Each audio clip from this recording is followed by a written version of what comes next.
요양보호사 자격과정 제3강 노인 장교양보험 제도에 대해서 지금부터 알아보도록 하겠습니다. 노인 장교양보험 제도라는 건 도대체 어떤 거냐? 자, 우리 지난 시간에 4대 보험에 대해서 배우셨죠? 그 중에 하나의 보험이었던 노인 장교양보험 제도. 지금부터 본격적으로 한번 알아보도록 하겠습니다. 자, 노인 장교양보험 제도에 급여를 받을 수 있는 대상자가 조건이 있습니다. 어떤 조건이냐? 첫 번째, 65세 이상이다. 또는 두 번째, 65세 미만인데 노인성 질환을 앓고 있다. 그런데 두 가지 다 단서가 있다. 거동이 불편하거나 치매 등으로 인지가 저하된, 그래서 혼자서 6개월 이상의 기간을 생활할 수 없는 분이 대상이라는 거죠. 그러니까 다시 정리를 해보자면 65세 이상인데 거동이 불편하거나 65세 미만인데 거동이 불편하고 노인성 질환을 앓고 있고 또는 치매 환자여야 된다는 단서가 있다는 거죠. 그래서 이 세 가지의 단서를 가지고 우리는 이분은 등급을 받을 수 있겠구나라는 의미를 우리가 생각해 볼 수 있는 거죠. 자, 그래서 노인성 질병을 가진 자라고 했기 때문에 노인성 질병의 종류를 우리가 알아볼 필요가 있겠죠. 그래서 자, 치매에는 알츠하이머도 해당이 되겠죠. 알츠하이머, 치매, 그 다음에 혈관성 치매, 모든 치매는 다 해당이 되고요. 두 번째, 파킨슨병, 우리 신경 전달 물질인 도파민의 부족으로 인해서 생기는 질환이죠. 파킨슨 질환, 그리고 뇌혈관 질환, 예를 들어서 중풍, 뇌졸중, 그러니까 뇌출혈, 뇌경색이 포함되는 뇌졸중, 그리고 뇌하고 관련되어 있는 모든 질환들이 해당이 된다라고 볼 수 있고요. 다음에 진전이 여기에 포함이 됩니다. 진전은 어떤 거냐면 몸이 떨리는 거. 그래서 이 질환을 우리는 노인성 질환이라고 하는데 65세 미만은 질병을 좀 보겠다라는 의미인 거죠. 그래서 장기 요양보험의 사업자는, 자, 사업의 보험자는 국민건강보험공단이다. 보험자라는 말은 무슨 말이냐면 우리에게 보험료를 받아가고 또 우리에게 그 보험의 혜택을 보는 보험금을 지급해주는, 그래서 노인 장교양보험의 보험자는 자, 국민건강보험공단이다. 그렇다면 우리는 누구냐? 우리는 국내에 거주하는 전 국민이기 때문에 가입자가 된다라고 볼 수 있겠습니다. 그래서 노인 장교양보험의 사업에 해당이 될 수 있다는 거죠, 우리도. 왜냐하면 65세 미만인데 노인성 질병을 앓고 있다면, 또 거동이 안 된다면. 그런데 우리 그렇게 되는 거는 너무 슬픈 일이죠. 그래서 그렇게 되지 않기 위해서는 우리가 몸 관리를 잘 해야 되겠는데요. 자, 그 다음 내용을 한번 살펴보는데, 그렇다면 우리가 예시를 해봤습니다. 제가 어떤 사람이 등급을 받을 수 있느냐. 자, 이 내용이 시험 문제에 꼭 출제가 될 거라는 거 말씀드릴게요.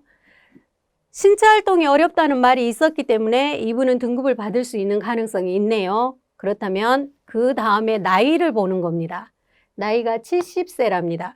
그렇다면 이분은 65세 이상이기 때문에 질병에 관계없이 거동이 안 되는 것만으로도 등급을 받을 수 있다. 그래서 이분은 등급을 받을 수 있다. 두 번째, 자, 신체 활동이 어렵답니다. 그런데 나이가 60이네요.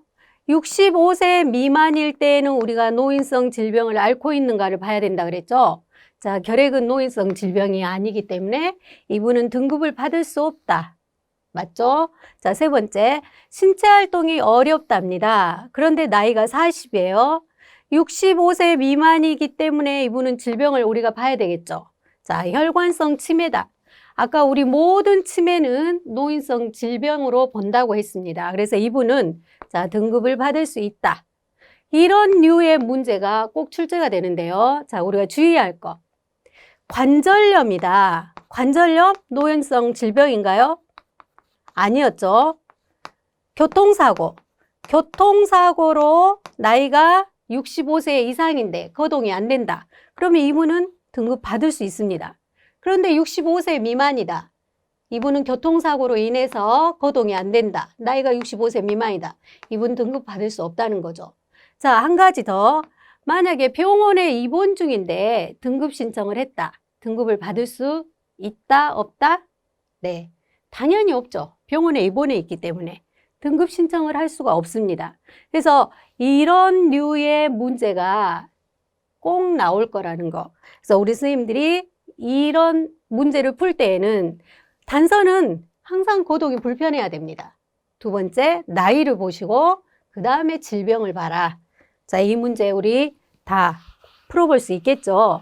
그래서 제 생각에는 이 문제가 안 나온다면 노인 장기요양보험 제도에서 좀 낼 만한 문제가 그렇게 한정되지 않을까라는 생각을 해봅니다. 자, 그러면 우리 노인 장기 요양 등급을 받기 위한 인정 신청을 한번 해보도록 하겠습니다. 인정 신청은 어디에다 할까요? 아까 노인 장기요양 보험의 보험자는 국민건강보험공단이라고 했잖아요. 그래서 신청은 국민건강보험공단에다 합니다. 그래서 누가 신청을 하느냐? 자, 등급을 받고자 하는 당사자도 신청서를 제출할 수 있다. 그리고 가족, 친족, 이해관계인, 사회복지 전담 공무원도 제출해 줄 수 있는데요. 자, 중요한 건 본인이나 가족의 동의를 꼭 받아야 된다. 자, 세 번째, 시장, 군수, 구청장이 지정한 자 등급 신청할 수 있다. 그런데 여기서 등급 신청할 수 없는 사람, 요양보호사 할 수 없습니다. 지역의 통장 할 수 없습니다. 친구 할 수 없습니다. 자, 뭘 찾아야 되냐? 이런 분들도 어떻게 보면 이해관계인이 될 수는 있으나 자, 우리가 인정할 수 없다. 여기에 나와 있지 않는 말이라면 이해관계인이라고 나왔을 때는 가능합니다. 그래서 우리는요, 사실 책대로 시험 문제가 나온다는 거죠. 책에 있는 내용을 가지고 시험 문제를 냅니다. 그래서 없는 말 가지고 우리가 시험 문제에 답을 적을 필요 없다. 자, 그래서 이분들이 인정신청서를 국민건강보험공단에 제출한 거예요. 그랬더니 방문조사를 나왔다. 누가 나오느냐? 자, 국민건강보험공단 직원이 거주지를 방문해가지고 조사를 합니다. 그래서 이 조사표를 가지고 옵니다. 인정조사표를 가지고 와서 어르신들을 방문조사를 하는데 우리 항목, 52개의 항목을 체크를 합니다. 신체기능, 인지기능, 그 다음에 행동변화, 간호처치, 재활. 52개의 항목에 자 먼저 1차 판정을 이때 하는 거예요. 조사표에 의해서 1차 판정을 한 이후에 그 다음에 이 방문조사를 했던 분이 이 등급 신청을 하고자 했던 분한테 통보를 합니다. 의사소견서를 제출하십시오. 제출하지 않아도 됩니다라는 통보를 해서 의사소견서를 이제 국민건강보험공단에 제출을 하겠죠. 그런 다음에 등급판정위원회가 개최가 돼요. 그래서 등급판정위원들은 뭐 의사도 포함되어 있고 공무원 또는 노인복지를 하고 있는 분 그리고 지역의 어떤 유지 뭐 이런 분들이 이제 포함이 돼서 구성이 되어 있습니다. 15분이. 그래서 이분들이 최종 판정을 하는 거예요. 1차 판정했던 내용과 그 다음에 의사소견서를 제출했던 내용과 그리고 방문조사 때 이분들이 이 대상자의 등급 신청을 했던 분의 특기사항을 보는 거예요. 그래서 이 모든 것들을 내용을 종합해가지고 등급판정위원회에서 등급을 최종 판정한다는 겁니다. 그러니까 시험 문제에 등급을 최종 판정은 누가 하느냐라고 물었을 때에는 등급판정위원회에서 한다. 이렇게 되셔야 되는 거죠. 그래서 이렇게 52개의 항목을 체크한다. 이것도 언젠가 시험 문제에 출제됐던 적이 있었다는 거죠. 그래서 이 내용을 우리가 조금 기억을 하고 있으실 필요가 있겠고요. 자, 다음 내용을 살펴보면 등급 판정은 등급판정위원회에서 한다고 그랬죠. 그래서 최종 판정을 한다고 했습니다. 그럼 우리가 인정 신청을 했던 날로부터 등급을 최종 판정하는 날까지 걸리는 소요 시간은 자, 30일이 소요된다. 그러니까 약 한 달간의 기간 동안에 신청서 제출하고 등급 판정까지 받게 된다는 거죠. 그래서 판정 결과가 통보가 되는데요. 자, 장기요양 인정 유효기간은 최소 1년입니다. 자, 이 부분도 우리가 좀 알고 계실 필요가 있겠습니다. 그러니까 등급을 최종으로 판정을 해서 당신은 몇 등급을 받았습니다라고 인정을 해주는 기간이 처음 등급을 받았을 때에는 무조건 1년을 준다는 겁니다. 유효기간이 1년이다. 그런 다음에 자, 직전 등급과 같은 등급. 우리가 이제 1년이 돼서 다시 갱신 신청을 하는 거예요. 갱신 신청을 해가지고 1등급을 받으셨던 분이 또 다시 1등급을 받았다. 그러면 4년을 준다는 거죠. 그러니까 처음에는 무조건 1년 줬다가 다시 갱신을 했어요. 그랬더니 또 동일 등급이 또 나와버렸어. 1등급이. 이랬을 때는 4년의 등급 기간을, 유효 기간을 준다는 겁니다. 두 번째, 2등급에서 4등급까지는 동일 등급이 또 나와버렸다 라고 할 때에는 3년의 등급을 준다. 유효 기간을 3년 준다는 거죠. 자, 5등급과 인지 지원 등급은 각각 2년을 준다는 겁니다. 그런데 자, 5등급을 처음에 받았던 분이 나중에 몸이 더 나빠져가지고 4등급을 받아버렸다. 등급이 상향된 거죠. 변화가 있었다는 겁니다. 이랬을 때는 다시 유효기간 1년을 주는 것이다. 자, 우리 이 내용 이해를 하실 수 있으실까요? 네. 다 별로 어렵지 않으니까 이해하실 수 있고요. 자, 이 내용을 가지고도 지금 문제를 하나 정도 만들어서 출제할 수도 있다라고 보여집니다. 자, 판정 결과를 한번 보도록 하겠습니다. 등급은요, 1등급부터 인지 지원 등급까지 6가지의 종류가 있습니다. 그 중에 아까 우리 1등급. 자, 1등급은 가장 높은 등급인데요. 1등급은 어떤 상태냐면 전적으로 다른 사람의 도움이 필요하답니다. 그러니까 본인이 할 수 있는 일은 하나도 없다는 거죠. 그래서 우리 장기요양 인정 점수도 중요합니다. 자, 95점 이상을 아까 우리 방문조사 와서 1차 인정조사표에 의해서 조사해서 등급판정위원회에서 최종 판정을 했었죠. 이때 인정 점수가 95점 이상을 획득을 하셔야 된다는 겁니다. 그래서 1등급은 정말 본인 스스로 할 수 있는 게 하나도 없다. 자, 2등급은 그럼 어느 정도의 수준이냐? 상당 부분 다른 사람이 해주셔야 된답니다. 그러니까 1등급은 아예 본인이 아무것도 못했다면 2등급은 그날 일부 조금은 하실 수 있는 상태라고 볼 수 있는 거죠. 그렇지만 아마도 대체로 본인이 할 수 있는 거는 많지는 않으실 겁니다. 그렇지만 자, 점수는 95점 미만, 75점 이상 약 20점의 점수 차이가 난다고 볼 수 있겠습니다. 자, 우리 3등급 이 부분을 가지고 시험 문제가 출제가 아주 잘 되고 있는데요. 60점입니다. 우리 요양보호사 자격시험 보실 때 합격 점수가 60점이었죠. 자, 그래서 이 부분은 60점 이상을 맞아야만 어떤 점수를 획득해야만 3등급에 해당되시는 거구나. 그래서 이 점수도 좀 중요해요. 자, 그래서 이때 자, 신체적인 조건은 부분적으로 다른 사람의 도움이 필요한 상태. 예를 들면 휠체어를 타시고 이동을 하시려고 하는데 탈 때 누군가 도와줘야 되는, 또 내릴 때 도와줘야 되는, 자, 이렇게 부분적으로 도움이 필요한 상태를 우리는 3등급이라고 한다. 그리고 인정 점수는 60점 이상을 획득해야 된다. 자, 4등급은요. 일정 부분 다른 사람이 도움이 필요하답니다. 일정 부분. 그러니까 꼭 어떤 일에서만 도와줘야 되는. 일정 부분 다른 사람이 도움이 필요하고 점수는 51점 이상을 획득을 해야 된다. 자, 여기 점수 차이를 보면 차츰차츰 내려가면서 폭이 좀 좁아지는 걸 볼 수가 있어요. 자, 15점 차이 나네요. 자, 여기서 뭐 10점 정도라고 봐야 되는데 10점까지는 아니죠. 약 9점. 자, 그럼 여기서 보세요. 4등급은 그래도 50점 이상은 맞아야 되지 않겠느냐. 신체적인 어떤 점수가 50점 이상은 되어야 되지 않겠느냐라고 보는 겁니다. 자, 5등급과 인지 지원 등급은요. 치매가 없으면 이분은 등급을 받을 수 없다는 거죠. 그래서 5등급과 인지 지원 등급은 치매 환자여야 된다는 겁니다. 만약에 치매가 없는데 어떤 신체적인 조건은 점수가 그러니까 예를 들어서 45점을 인정 점수를 획득을 했다. 자, 여기를 보도록 할게요. 여기를 보고 설명을 다시 드려볼게요.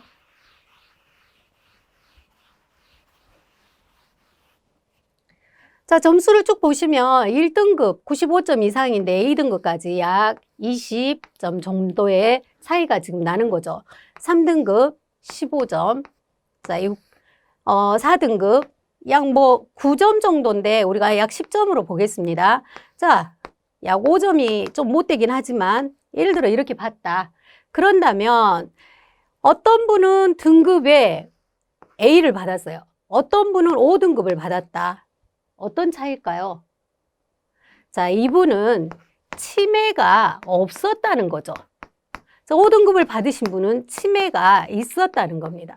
그러니까 말하자면 신체적인 어떤 수준은 같은데 인지적인 부분에서 좀 다르다는 거죠. 그리고 인지 지원 등급을 받으신 분도 치매 환자여야 된다는 겁니다.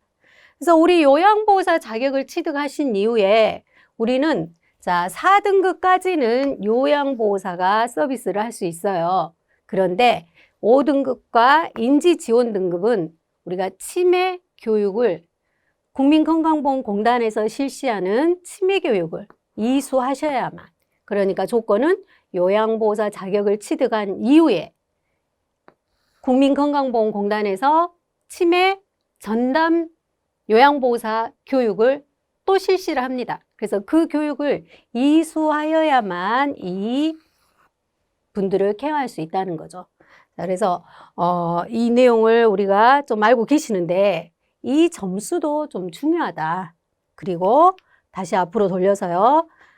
우리 이 전적으로 다른 사람이 도움이 필요하고 또는 상당 부분 다른 사람이 도움이 필요하고 이런 내용들도 꼭 알고 계셔야 된다는 거죠. 자, 이 장기요양 인정 점수에 따른 등급이요. 이 내용 하나를 가지고 한 문제 정도 출제할 수가 있겠습니다. 자, 우리 일상생활 수행 동작이라는 말이 나와 있는데요. ADL이라고 되어 있습니다. 나중에 우리가 요양보호사 자격을 취득해가지고 어느 기관에서 일을 하는데 ADL에 대해서 뭐 기록을 할 때가 있을 겁니다. 그랬을 때 우리 이 12가지 동작이 일상생활 수행 동작에 해당된다. 그래서 이 내용은 우리 한번 다 같이 그냥 읽어보시기를 바라겠습니다. 그럼 이렇게 등급을 받으신 분은 어떤 서비스를 받을 수 있느냐? 등급을 받았으면 뭔가 그분들에게 그 등급에 따른 서비스를 받을 수 있는 거를 주어야 되지 않겠느냐? 그렇습니다. 우리 재가급여라는 게 있고요. 시설급여라는 게 있고 특별현금급여라는 게 있는데 재가급여는 어떤 거냐? 방문요양, 방문목욕, 그리고 방문간호. 자, 뒷장으로 넘어가 볼게요. 아까 우리 어른들 유치원, 주야간보호센터, 그 다음에 단기보호가 있다는 겁니다. 그리고 기타 재가급여가 있는데요. 다시 앞으로 가서요. 자, 재가급여는 방문요양. 수급자 가정에 요양보호사가 방문을 해서 어르신을 돌봄을 해드리는 거죠. 자, 목욕은 목욕 설비를 갖춘 차량이 가거나 아니면 뭐 그 댁의 어르신 댁에 어떤 목욕 용품이라든지 목욕탕을 활용해서 이제 케어를 해드릴 수도 있는 거죠. 그럼 이분은 무엇을 하느냐? 목욕만 해드리는 겁니다. 자, 예를 들어서 목욕을 해주는 요양보호사가 집으로 왔는데 어르신이 거실이 너무 지저분해. 거실 좀 치워주고 갈 거야? 라고 한다면 이분은 목욕만 하는 요양보호사이기 때문에 아니요, 저는 그 일은 못합니다. 제가 해드리고 싶지만 안 됩니다. 라고 나오시는 거죠. 그리고 방문간호. 방문간호는 어르신이 간호처치가 필요한 부분. 그래서 요양보호사가 하는 업무는 아닌 거죠. 그럼 누가 하느냐? 간호사. 2년 이상의 임상 경력이 있어야 됩니다. 그리고 간호조무사. 3년 이상의 임상 경력이 있고 또 보건복지부 장관이 지정한 교육기관에 가서 교육을 이수하셔야 된다는 거죠. 자, 세 번째, 치위생사가 방문간호센터에서는 서비스를 할 수 있는 겁니다. 자, 주야간보호센터는 어르신이 방문해서 가는 거죠, 이제. 아까 방문 요양이나 방문 목욕은, 방문 간호는 뭐 요양보호사 내지는 다른 그 서비스를 할 수 있는 분들이 가정으로 찾아왔다면, 이제는 이 두 가지는 어르신이 찾아가는 겁니다. 그래서 주야간보호센터에 가서 어르신들이 하루 중 일정 시간 동안 뭐 식사도 하시고 또 낮잠 주무시고 싶으면 주무시기도 하고 또는 프로그램을 진행해 줍니다. 뭐 인지 프로그램들 참여해서 놀다 오시기도 하고 하는 거죠. 단기 보호는 일정 기간을 보호해 준다고 했었죠. 그래서 찾아가서 어르신들이 이곳에서 서비스를 받으시는 겁니다. 기타 재가급여는 복지 용구를 또 대여받거나 아니면 우리 구매해서 쓸 수 있는 건데요. 내 집에서 생활을 할 때 어때요? 요양원이나 병원처럼 이런 의료 용구가 있어서 편하게 서비스를 받는 게 아니시잖아요. 그러다 보니까 이 복지 용구가 필요한 거죠. 그래서 집에 가 계실 때 복지 용구를 빌려 쓸 수 있거나 아니면 좀 돈이 금액이 좀 금액이 많은 것들은 빌려 씁니다. 왜냐하면 너무 비싸니까 빌려 쓰고 내가 필요 없을 때 다시 반납해서 그걸 소독해서 또 다른 분이 쓸 수 있도록 하는 겁니다. 그래서 기타 재가급여가 우리 재가급여에 해당한다. 재가급여라는 뭐라 그랬어요, 아까? 그렇죠. 집에 있으면서 서비스를 받는 거 우리가 재가급여라고 한다라고 말씀드렸죠. 자, 두 번째 시설급여가 있어요. 우리 노인복지시설 중에서 의료복지시설 전 시간에 우리 배워봤던 내용입니다. 그런데 자, 의료라는 말이 나오면 제가 요양이라는 말을 찾으십시오라고 했던 거예요. 자, 요양이라는 말과 의료라는 말은 하나로 같이 간다 이렇게 좀 기억을 하시고요. 요양시설은 어떤 곳이냐? 그렇죠. 치매, 중풍, 노인성 질병 또는 거동이 불편해서 어르신들이 그곳에 입소하는 겁니다. 그래서 우리 생활시설이다 그랬죠. 그래서 등급을 받으신 분들이 입소하여서 이곳에서 요양보호사들로부터 돌봄을 받는 거죠. 그래서 노인 요양시설은 아까 10인 이상이 있는 곳이다라고 말씀을 드렸죠. 노인 요양 공동 생활가정, 가정과 같은 환경을 이룬다 해서 우리 5명에서 9명까지 계시는 시설을 얘기합니다. 똑같이 치매, 중풍 등으로 거동이 불편한 분들 또는 치매, 자, 이분들이 입소하셔서 그곳에서 서비스를 받는 그런 급여다라고 말씀을 드릴 수 있겠습니다. 그래서 아까 재가급여 우리 딱 6개, 그리고 시설급여 2개, 그래서 벌써 8개를 배우셨습니다. 자, 또 하나가 또 있는데요. 먼저 이거부터 보도록 하겠습니다. 재가급여와 시설급여. 재가급여와 시설급여의 장단점이 나와 있는데요. 재가는 내 집에 있기 때문에 어때요? 사생활이 존중되죠. 편안합니다. 친숙하죠. 왜? 내 집이니까. 그런데 의료, 간호, 요양 서비스가 단편적으로 진행이 된다는 거죠. 아까 우리 복지용구도 내가 집에서 서비스를 받다 보니까 부족했고 또는 요양보호사도 돌봄만 하지 간호처치 또는 응급 상황에 대처하는 것들이 좀 미흡하더라. 그래서 단점이 자 이런 것들이 좀 단점으로 보이더라. 그런데 이 재가의 단점이 이제 시설에서는 장점으로 나오는 거죠. 왜냐하면 요양원은 이미 의료, 간호, 요양 서비스가 종합적으로 이루어질 수 있도록 만들어져 있다는 겁니다. 그런데 어때요? 자, 내 집이 아니다 보니까 불편합니다. 그리고 사생활이 노출이 되죠. 그래서 내 마음대로 할 수 없다는 거죠. 개인 중심의 생활이 되지 않는다.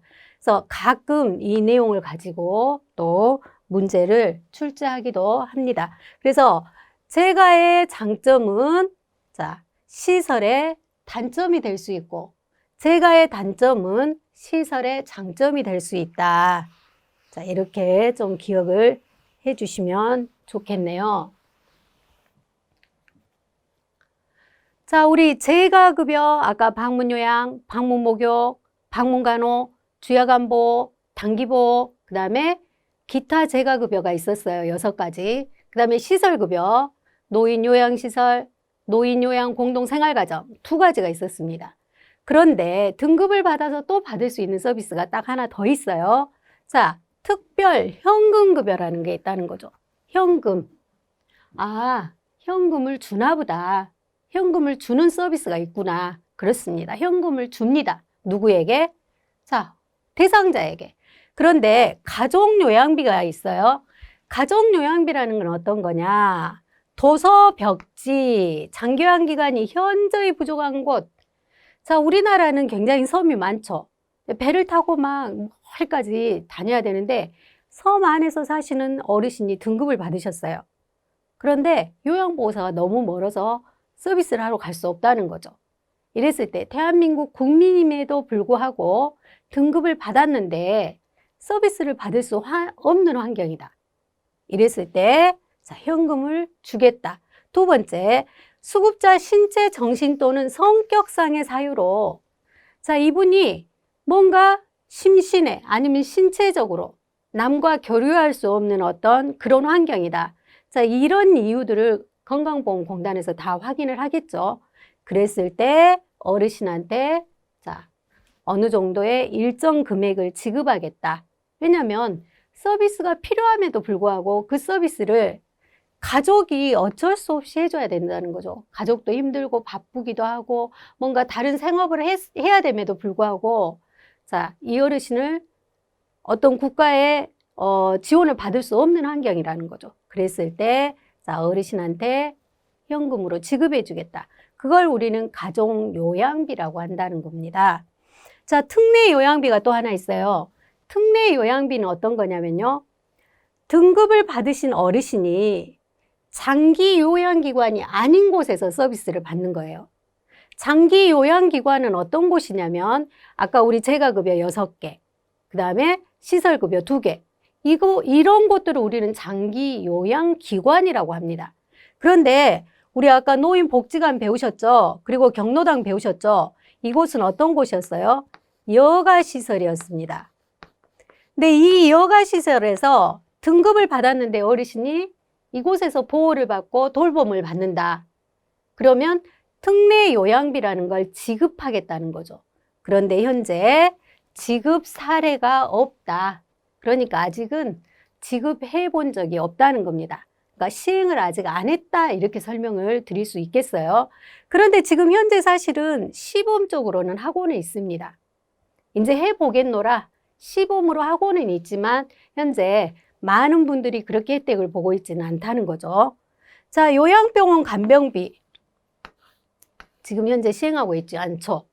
자, 우리가 병원에 다니면서 치료를 받거나 또는 병원에 다니면서 입원을 하거나 또는 재활치료를 하거나 의사 선생님이 자, 약국에 가서 어떤 약을 드십시오라고 처방을 해줘서 약국에 가서 약을 우리가 처방받아서 약을 드시는 거 이건 모두 병원이기 때문에 국민건강보험의 혜택을 보고 계시는 거죠.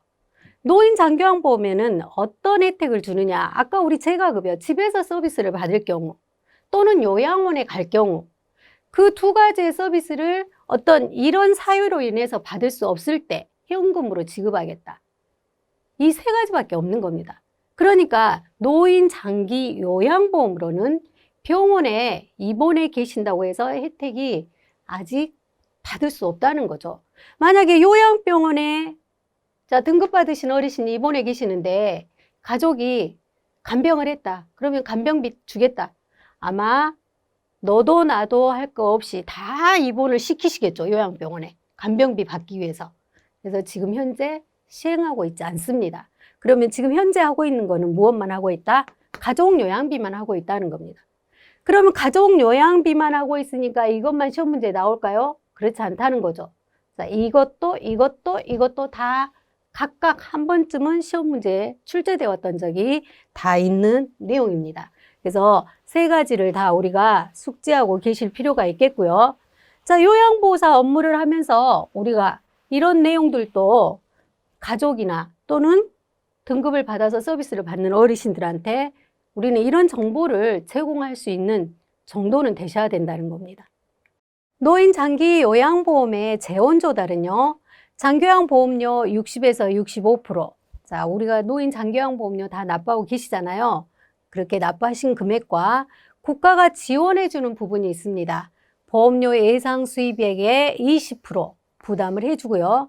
자, 본인 부담금이라는 게 있어요. 그래서 등급을 받으신 분이 서비스를 받으셨을 때 본인이 납부해야 되는 금액이 있는데요.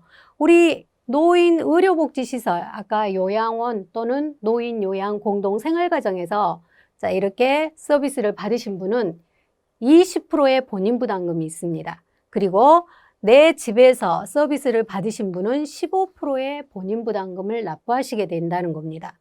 그리고 저소득층 또는 의료급여 수급권자, 이분들은요, 그러니까 20%에 우리가 20%를 100으로 잡았을 때 100분의 40에서 60%를 경감해 준다.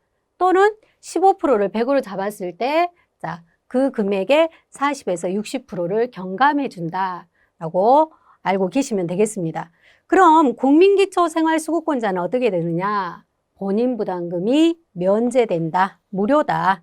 그런데 단 비급여 항목은 전액 본인이 부담한다라고 되어 있습니다. 이 말은 무슨 얘기냐면요. 자, 이렇게 국민기초생활수급권자 또는 어떤 할인을 의료급여 수급권자 경감을 해준다고 했을 때 이분들이 그래도 내야 되는 비급여라는 게 있다는 겁니다. 그 비급여는 어떤 거냐면 자, 내가 머리를 자르거나 펌을 했을 때 드는 비용, 이 미용비라고 얘기를 하죠. 또는 상급 병실을 이용했을 때 예를 들어서 요양원은 4인까지 계시는 시설이거든요. 한 방에 4인까지 계실 수가 있습니다. 그런데 이분이 나는 2인실 가서 둘이만 있고 싶어, 아니면 나는 혼자 방을 쓰고 싶어 이랬을 때 비용들, 또는 우리 간식비, 자, 이런 부분은 우리가 비급여라고 얘기를 하거든요. 그래서 그런 내용들은 또 본인이 부담을 하셔야 된다, 그런 얘기입니다. 그래서 이렇게 노인 장기 요양보험 제도에 대해서 쭉 살펴보았습니다. 다음 시간에는 이제 이렇게 등급을 받으신 분이 어떻게 서비스를 받을 수 있는지, 어떻게 그 절차를 우리가 받기 위해서 어떤 절차를 밟아가야 되는지, 이런 내용을 가지고 다음 시간에 다시 만나도록 하겠습니다. 수고 많으셨습니다. 감사합니다.